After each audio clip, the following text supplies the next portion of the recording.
This is a test of Gloomhaven for the PC. There's a physical version of this game, which I understand has been very popular and is no doubt very IP friendly. The enemies in the physical version are scripted, and you can read the script in advance. The entire adventuring problem you can learn well before you encounter it, and then that considerably lowers the intellectual difficulty in relation to standard gaming. And then when you actually play through, much more of the difficulty will be physical, dealing with the extensive physical apparatus, the board, and the tokens representing characters and monsters and so forth. So it's IP friendly compared to the traditional game, which will be more intellectually demanding in the sense that you're probably playing against a human opponent, and the plans will be known in advance, and it'll probably be physically easier.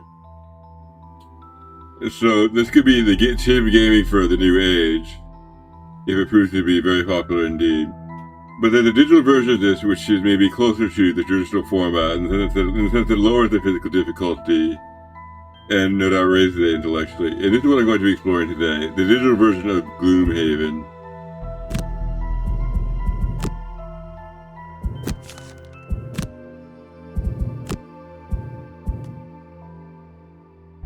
I'll play a little of this Guildmaster campaign, which introduces you to the mechanic.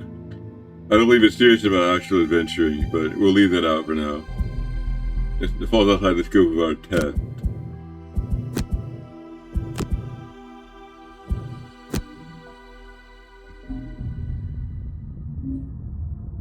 Welcome, Guildmaster. I'm the Guild Trainer, and I'm here to guide you through setting up your own mercenary guild. Let's start with you guiding the brute through this first tutorial. In Gloomhaven, you control a party of mercenaries, each equipped with a deck of ability cards. These cards allow your mercenaries to explore dungeons, fight enemies, and loot treasure. At the beginning of each round, the first thing to do is select 2 cards for each mercenary to use on their turn. In this tutorial, the brute has 2 cards at its disposal, as you can see highlighted on the left: Grab and Go and Trample.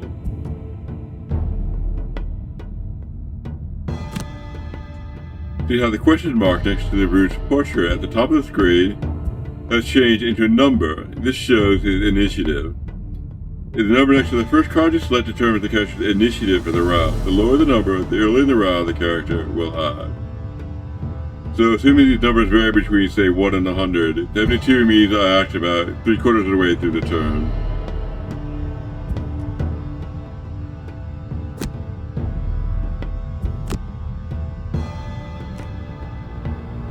Now it is the brute's turn, time to choose some action. Each half of a card represents an action, provided of 1 or more abilities. You get to use 2 actions per turn, and you can pick any of the 4 card houses left to use as your first action, but note, you must then use the opposite side of the other card for your second. For example, here you can choose either the top half of Trample and the bottom half of Grab and Go, or the bottom half of Trample and the top half of Grab and Go. There's nothing for the brute to do in this room, so they want to proceed to the door to see what lies beyond with the Move ability. Grab and Go's bottom half lets the brute move 4 hexes, which is enough to get through the door. Let's use that. Let's move 4 here. Let's move 4 hexes. We click on it. We take 3 of our hexes to get this far. Open door to confirm this. And here we are in the next room. This room contains your first enemy, a bandit guard. Like player characters, monsters also select actions for their turn. Let's find out what this bandit is planning to do this round by selecting it in the top panel. Here's the bandit. It's initiative 70, meaning it acts before my brute, who is initiative 72. The first thing it does is move 1, and then it attacks 3. Whilst hovered, you can see the bandit's intentions this round. He plans to move and attack.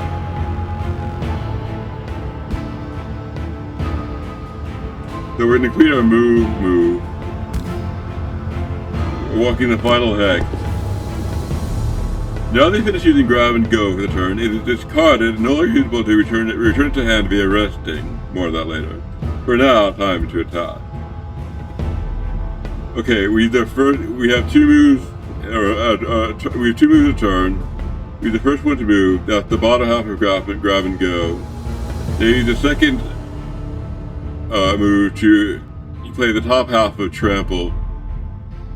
That would be this. We attack, we do 3 damage with an attack. 2 of it is piercing.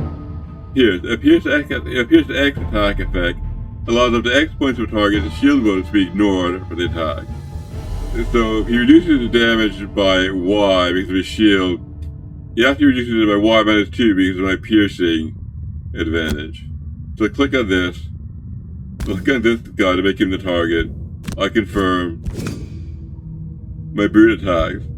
Whenever you attack, an attack modifier is drawn from your character's modifier deck, and that value is applied to your attack. In this case, you can see above the bandit guard that a +0 modifier is drawn. The attack still just deals its base value of 3 damage. For this tutorial, we only have a +0 modifier to fetch, keep things simple. We'll explore the other attack modifier later. It did 3 damage. Kills this guy. We end our turn. Victory. Welcome to your first training mission. You've learned the basics, but now you must help the gravely wounded brute deal with a bandit archer elite, a stronger enemy with greater stats than normal. With only a single hit point remaining, any amount of damage getting through will cause the brute to become exhausted. As such, you will have to avoid any incoming damage by burning cards. For the... I think you might have said something when I clicked through it. Oh, do overwhelming assault. And grab and go, those will be our two cards. Get a 14, so he goes first. He moves 1 and attacks 2 with a range. Attacks for 2 damage with a range of 3. And he creates a 3 damage trap in an adjacent empty hex closest to an enemy.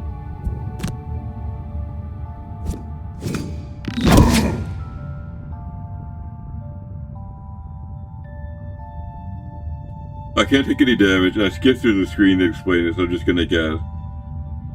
To avoid damage, I burn a card, meaning I somehow permanently discard it and no longer have it in the playable. I no longer have it in the playable selection. I can't receive any damage because I've got just 1 hit point. So I'm going to burn an available card. And I'm just going to choose Shield Bash. I burned this one. Now discard it and I avoided the damage. He sets another one of his traps.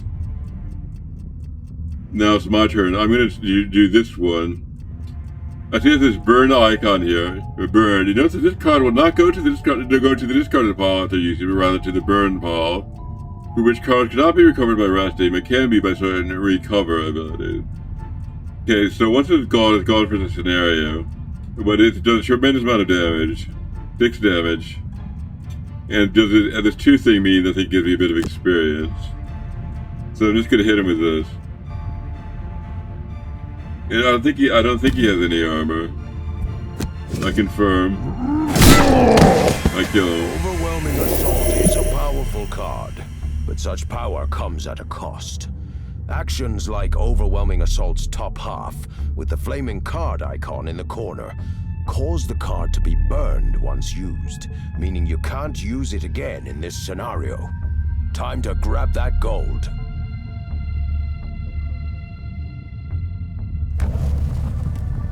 Alright, this one thing lets me move 4, the bottom half. We move over this gold and grab it.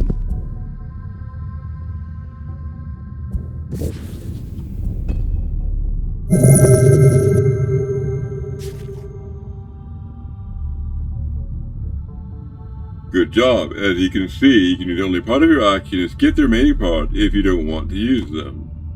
With no enemies left and your objective is complete, scenario would normally have ended already, leaving that chest behind. However, for sake of trading, I'm going to set you another objective. Loot the chest. Before you rush headlong into that trap, you might want to heal up a bit first. I'd suggest taking a long rest, which will let you heal too, and recover enough discarded cards, allowing you to withstand the 2 damage from the trap and reach the chest. Heal 2. The long rest.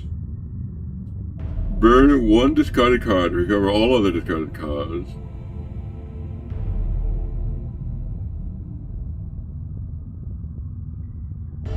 And heals 2. Burn 1 discarded card at random to recover all other discarded cards. Discarded card. You may reroll the random card to burn 1. You may reroll the random card to burn once at the cost of 1 health.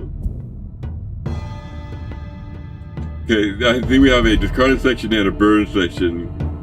These discarded cards are recoverable. The burn cards are not so recoverable. Get these discarded cards back. I choose one to move to burn, and I recover the other one with a long rest. And also heal 2. So I'll do this. And I'll drop Provoking Roar. Now burned.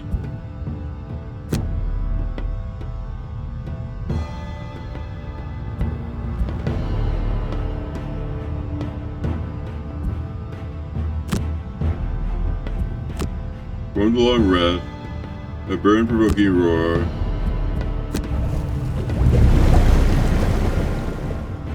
He finishes his turn resting. He got 2 hit points back and it's up to 3. Okay, the chest is here. I'm gonna walk over to the trap and take 1 point of damage and then loot the chest. Grab and go. These will be our cards.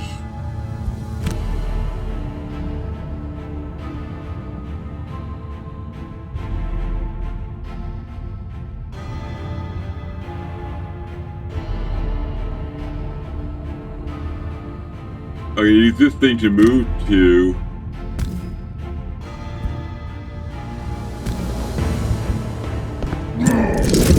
Take this 1 damage and move. Now I'm gonna loot with this. He picks up the Boots of Striding. During your movement, add +2 move to a single movement.